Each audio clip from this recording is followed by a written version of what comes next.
Então, no número 5, a gente tem dois itens. O primeiro deles é verifique se os pontos P, Q, R, S pertencem ao círculo C1, ao seu interior, ou ao seu exterior. Coloquei aqui a equação do círculo C1, vou dar uma ajeitadinha nele para ficar mais fácil da gente fazer as contas. Então, ajeitar significa completar quadrados. Então, vou juntar x com x, vou juntar y com y, e aí isso vai dar 8 mais o mesmo 8 que estava aqui, mas eu vou ter que somar duas vezes. Então, aqui eu tenho 4, 4 dividido por 2 dá 2, 2 ao quadrado, 4. Somei 4 desse lado, não esqueça de somar 4 lá de cá. Não sei onde eu tava com a cabeça, onde eu botei esse 8 aqui, porque é óbvio que ele tá errado. O que eu queria escrever aqui era um tracinho assim, pra gente lembrar que a gente vai ter que associar o mesmo número do lado de cá e do lado de cá. Então, continuando. 2 dividido por 2 dá 1, 1 ao quadrado, 1. Boto 1 aqui, boto 1 aqui. Dá pra completar os quadrados agora. Pra completar o quadrado, é esse número aqui, se eu tirar a raiz dele, que vai vir pra cá. Pego esse número daqui, tiro a raiz dele pra ele vir pra cá. Então, isso aqui vai dar 8 mais 4, 12, que vai dar 13. Isso aqui é um círculo que tem o centro aonde? No ponto 2, menos 1. E raio? Raiz de 13. Tá, não é isso que o exercício queria, não. Ele queria saber se P pertence ao círculo C1. Então, se P pertence ao círculo C1, então ele tem que satisfazer a equação do círculo C1. Então, eu vou ter que colocar as coordenadas do ponto P aqui e vai ter que dar 13. Se eu colocar as coordenadas desse ponto aqui e isso der maior do que 13, significa que o ponto está exterior ao círculo. Então, a distância do ponto central do círculo até esse deu maior do que 13, então ele está pelo lado de fora. Se a distância der menor que 13, significa que a distância do centro até esse ponto é menor do que 13, então ele está pelo lado de dentro. Quem tiver com dúvida, olha isso lá na página 83 da apostila. Tem um quadrinho no final da página 83 que está contando essa historinha. É importante vocês saberem isso. Então, vamos ver. O ponto P é o ponto, esqueci de botar aqui, mas as coordenadas dele é 1, 1. Então, a gente vai fazer 1 menos 2 ao quadrado, mais 1 mais 1 ao quadrado. Eu preciso descobrir se essa soma, no lugar do x botei 1, no lugar do y eu botei 1, vai ser igual, maior ou menor que 13. Então, isso aqui vai dar menos 1 ao quadrado dá 1, 1 mais 1 dá 2, 2 ao quadrado dá 4, isso aqui dá 5, isso aqui dá menor do que 13.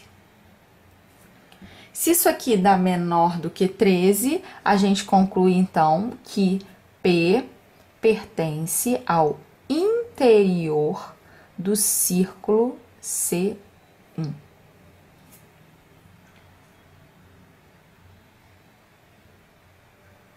Vamos para o segundo.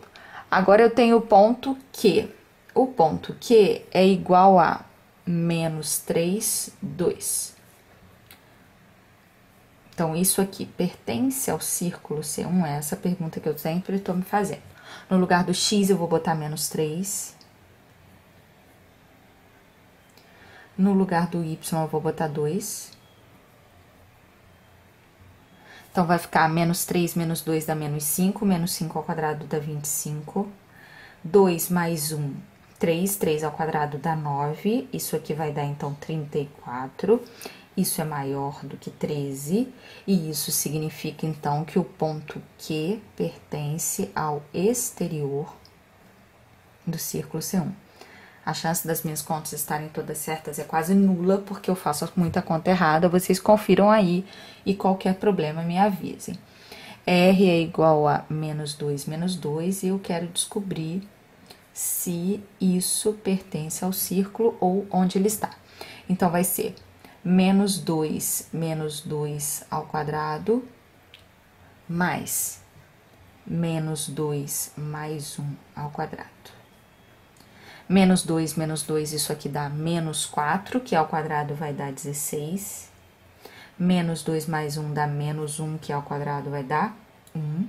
Isso aqui dá 17, que é maior do que 13. E com isso, eu chego à conclusão que o ponto R está fora do círculo.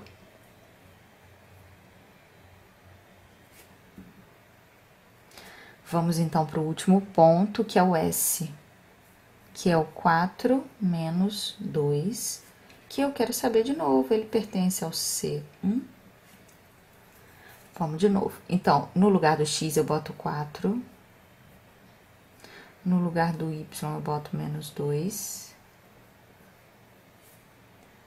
4 menos 2 dá 2, 2 ao quadrado dá 4, menos 2 mais 1 dá menos 1, menos 1 ao quadrado dá 1, 4 menos 2, isso, acho que eu fiz certo. Isso aqui dá menor do que 13, porque isso aqui dá 5. Então, o ponto S pertence ao interior de C1. Nenhum ponto que a gente testou pertencia exatamente ao círculo, porque para pertencer ao círculo tem que dar igual a 13. Tá, fechamos o item A. Vamos para o item B. Tem C2. C2 é o círculo x ao quadrado menos x mais y ao quadrado menos 1 igual a 0. Antes de qualquer coisa, eu vou ajeitar aqui a casa, porque eu tenho certeza que eu preciso disso. X ao quadrado menos x, vou ter que somar alguma coisa aqui, mais y ao quadrado. Já vou jogar esse 1 pro lado de cá, e agora eu vou ter que completar um quadradinho só tem uma partezinha para eu preencher. Então, o número que está colado no x é 1. 1 dividido por 2 é 1 sobre 2. Vou deixar a fração. 1 sobre 2 ao quadrado vai dar 1 sobre 4. Então, eu vou ter que somar 1 sobre 4 aqui. Então, agora eu vou completar, vou fechar o quadrado. Então, é a raiz quadrada do que está aqui. Então, é 1 sobre 2 ao quadrado mais y ao quadrado igual a... Então, 4 dá 5 quartos, não é isso? Então, esse cara aqui, vou chamar esse centro aqui de C1, tá? Que aí eu chamo esse aqui de C2. C2 é 1 meio, 0, e o raio vai ser raiz de 5. Raiz de 5 sobre 4, então vou deixar só a raiz de 5 ali dentro sobre 2, porque aí eu tirei a raiz só do denominador. Beleza. O que o exercício me pede? Determine se o círculo C2, esse daqui, intersecta o círculo C1. Caso negativo, decida se C2 está contido no interior ou no exterior de C1. Então, quem está dentro de quem? Se eles não se intersectarem. Então, eu tenho dois círculos. O que eu vou fazer é o seguinte, eu vou fazer a distância entre os centros dele. Dependendo da distância entre os centros, eu vou decidir se esses círculos se intersectam ou não. Então, vou primeiro fazer a distância entre os centros e depois eu faço um desenho já de acordo com a distância. Então, a distância entre os centros vai ser a raiz quadrada de 2 menos meio ao quadrado mais menos 1 menos 0 ao quadrado, e isso está tudo dentro de uma raiz quadrada. 2 menos meio, vai dar 2, dá 4 menos 1, dá 3 sobre 2, mais menos 1 ao quadrado, que dá 1. Ah, não, peraí, 3 sobre 2, nada.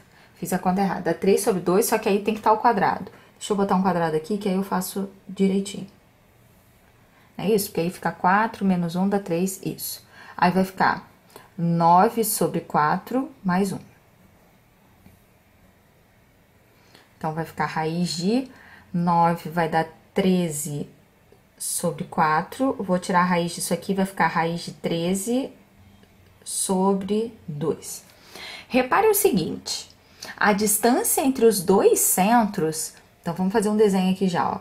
Se o centro 1 e o centro 2, a distância entre eles, essa distância aqui que a gente acabou de calcular, é raiz de 13 sobre 2. Ou seja, é a metade de raiz de 13. Então, se eu quisesse raiz de 13, eu precisaria de mais um pedacinho pra cá, né? Então, eu teria mais raiz de 13 aqui, daria certo. Pra dar essa soma toda da raiz de 13, não é isso? Só que, olha quem é o raio do círculo C1? Raiz de 13. Então, o círculo que está centrado nesse ponto, ele passa, vou fazer um desenho super tosco aqui para vocês tentarem entender, ele vai passar por aqui, ó. Então, esse pontinho C2 aqui, certamente ele está dentro desse círculo.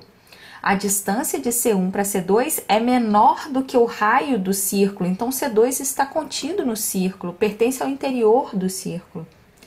E o raio do círculo centrado em C2 é raiz de 2 sobre 2. Raiz de 2 sobre 2 certamente é menor que raiz de 13 sobre 2. Perdão, raiz de 5 sobre 2 é menor que raiz de 13 sobre 2. Então, tem um círculo aqui, ó. Só que esse pedacinho aqui, ó, vai ter que ser raiz de 5 sobre 2. Então, o círculo C2 está no interior